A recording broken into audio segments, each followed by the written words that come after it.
바이든 후보의 역전 승리는 문재인 정부를 적지 않게 당혹스럽게 했을 것입니다. 미국 대통령 선거 당선자가 사실상 확정됐습니다. 바이든 후보의 당선을 축하드리며 방위비 협상을 비롯한 한미 간의 산적한 현안이 조속히 해결되고 흔들리고 약해진 한미 동맹도 굳건히 복원되길 기대합니다. 오직 대한민국의 이익과 동맹 전략의 강화에 함께 힘을 모아야 할 것입니다.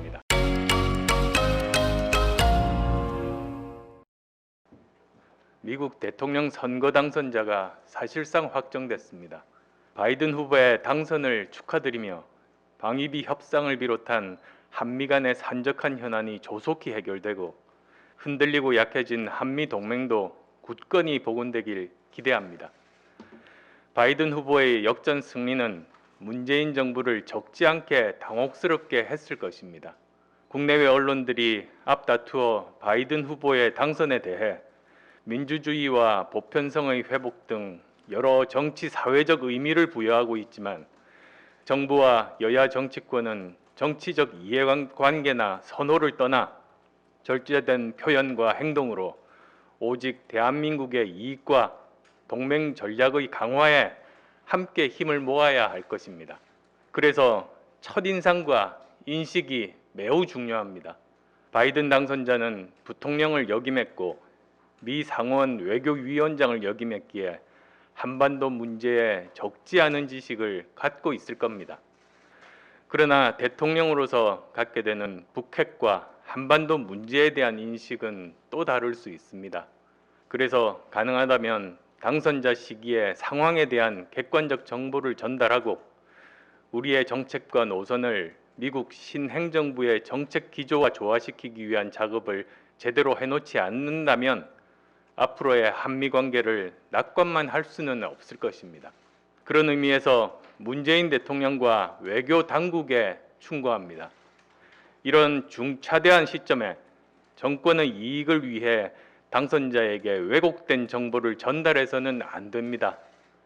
정권의 희망 사항을 마치 대한민국 국민 전체의 뜻인 것처럼 표명해서는 안 될 것입니다.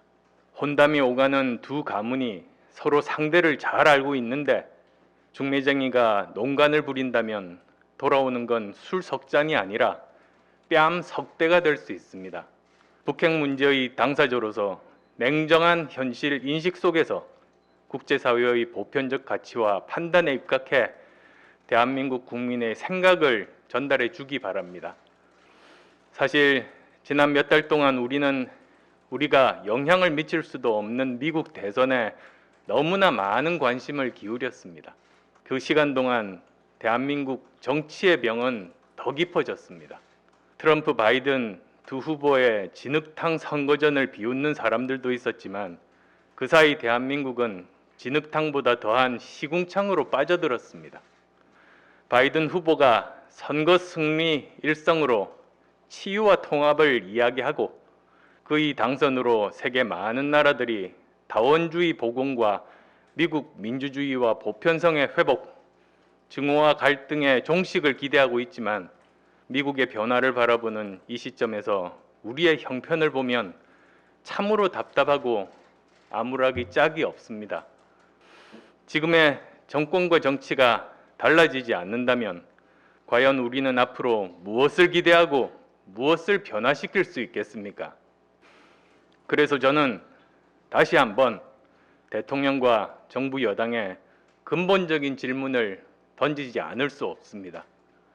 과연 정부 여당은 정책 결정과 집행의 정당성에 대한 기본적인 인식이 있습니까? 절차적 민주주의에 대한 최소한의 이해라도 갖고 있습니까? 제가 느끼고 국민들이 보고 계시듯 지금 정부 여당의 행태는 대한민국을 무법천지로 몰아가고 있습니다. 추미애 장관의 감정에 치우친 감찰권 남용과 보복성 특활비 조사 조치는 한마디로 직권 남용이고 권력의 사유화입니다. 윤석열 총장을 향한 명백한 정치 보복이자 찍어내기 명분 쌓기 용입니다. 만일 법무부의 수장으로 증빙 서류 없는 예산 사용을 바로잡겠다는 순수한 의지의 표명이라면 장관 특활비부터 당당하게 공개하는 것이 먼저 아니겠습니까? 제 눈에 들보는 보지 못하고 남의 눈에 티끌만 찾아다니니 누가 공감하겠습니까? 정치인인 장관만 문제가 아닙니다. 감사원 감사 결과가 밝혀진 무려 444건에 달하는 산업통상자원부 공무원들의 탈원전 증거 서류 인멸은 공직기강 파괴를 넘어 국정농단입니다. 건국 이래 한 번도 보지 못한 조직범죄 형태의 새로운 국정농단입니다. 산자부 실무자 차원에서 이런 엄청난 일을 결정하고 해치우지는 않았을 겁니다. 검찰은 철저한 수사를 통해 그 윗선을 반드시 찾아내서 법의 심판대에 세우고 엄단해야 합니다. 정부 중앙부처의 증거인멸 사건은 공직사회 전체 명예를 훼손하고 국가 기강을 흔들고 정부를 무법 집단으로 만든 엄청난 범죄입니다. 이런 범죄를 파헤치겠다는 검찰 수사를 비난하는 여당 대표는 비리 옹호자입니까? 자격 없는 최서원이 국정에 관여했다고 분노했던 분들이 공무원과 그 윗선에 이런 범죄는 왜 싸고 돕니까? 도둑이 훔쳐가는 건 나쁜 짓이지만 국민의 머슴이 국민을 속이고 나라 재산 축내는 건 괜찮은 겁니까? 여당의 도가 지나친 이율배반과 내로남불이 절정에 달해서 이제는 자기 부정 수준에 이르렀습니다. 가덕도 신공항 사전 용역비 논란도 법이고 절차고 다 필요 없다는 것 아니겠습니까? 필요하다면 법과 정해진 절차대로 하면 되고 압도적 의석을 가진 여당이 못할 것이 없습니다. 그런데도 정해진 법과 절차를 무시하려다 마음대로 안 되니까 공직자에게 쌍욕을 해대고 불러서 윽박 지르려고 합니까?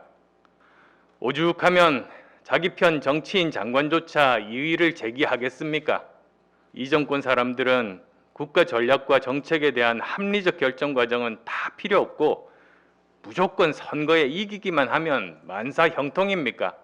힘으로 원칙과 절차를 파괴하고 그래도 안 되면 욕하고 윽박 지르는 것이 문재인 정권의 국정 운영 방식입니까?